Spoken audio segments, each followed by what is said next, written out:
सबसे पहले आप सभी को राधे राधे, जय श्री कृष्ण। आप सभी का स्वागत है मेरे चैनल काव्या कजरी पर। इस साल मुछदा एकादशी 22 दिसंबर को है। इस दिन गीता जयंती भी मनाई जाती है। आइए जानते हैं मुछदा एकादशी की कथा।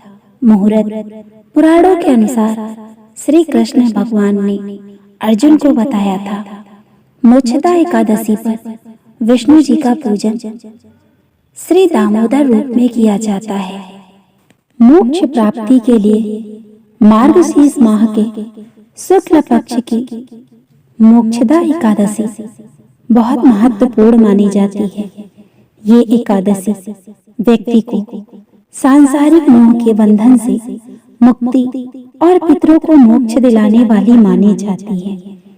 इस व्रत के प्रताप से व्यक्ति को जन्म मरण के बंधन से छुटकारा पाता है। मृत्यु के पश्चात उसे वैकुंठ धाम में स्थान मिलता है।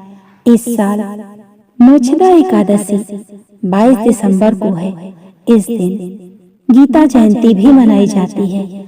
आइए जानते हैं मोक्षदा एकादशी की कथा। पुराणों के अनुसार श्री कृष्ण भगवान ने अर्जुन को बताया था कि मोक्षदा एकादशी पर विष्णु जी का पूजन श्री दामोदर रूप में किया जाता है। पौराणिक कथा के अनुसार चंपा नगरी में राजा बैखानस का राज था। राजा अपनी प्रजा का संतान की तरह पालन करता था।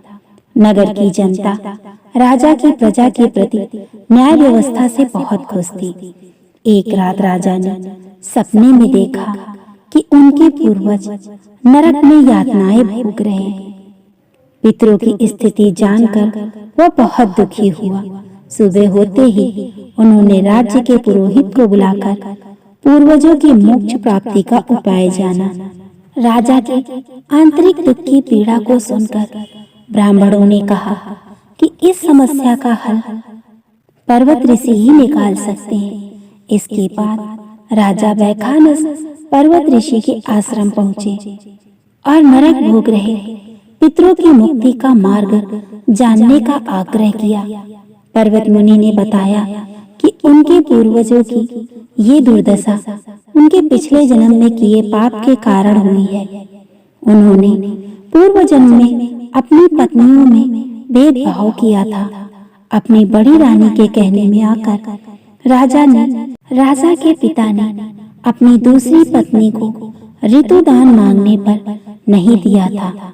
उसी पाप कर्म के फल से तुम्हारे पिता नरक में गए हैं। राजा ने पर्वत ऋषि से कहा कि मेरे पिता के उद्धार का आप कोई उपाय बताने की कृपा करें। तब मुनि बोले, मार्गशीर्ष मास के शुक्ल पक्ष की मोक्षदा एकादशी पर श्री हरि विष्णु का विधि पूर्वक पूजन व्रत और दान करें। इस व्रत के प्रभाव से पितर नरक से मुक्त हो जाते हैं। मोक्षदा एकादशी पर राजा ने मुनि के कहे अनुसार पूरी विधि का पालन किया, जिसके परिणाम स्वरूप पूर्वजों को मोक्ष प्राप्त हुआ और जन्म मरण के बंधन से मुक्ति मिल गई। तभी से ये उपवास मोक्ष प्रदान करने वाला चिंतामणि के समान है। मोक्षदा एकादशी के महत्व के जरिए हम आपको पाप विनाशिनी 11 व्रत का महत्व बताएंगे, जिससे आप अपने पूर्वजों के दुखों को खत्म कर सकते हैं। मोक्षदा एकादशी एक हिंदू पवित्र दिन माना गया है। इस दिन व्रत के फल में मनुष्य को मोक्ष की प्राप्ति होती है, जिसके लिए मनुष्य जन्म जन्मांतर प्रतीक्षा करता रहता है। मोक्षदा एकादशी के दिन ही गीता जयंती मनाई जाती है। इस दिन भगवान श्री कृष्ण के मुख से पवित्र भगवत गीता का जन्म हुआ था। मोक्षदा एकादशी का सार भगवान श्री कृष्ण ने स्वयं अर्जुन से कहा था।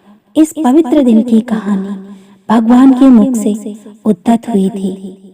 अगर आपको ये कथाएं पसंद आ रही हैं, ऐसे ही और वीडियो देखने के लिए मेरे चैनल को सब्सक्राइब करें, वीडियो को लाइक करें, कमेंट करें। राधे राधे दोस्तों।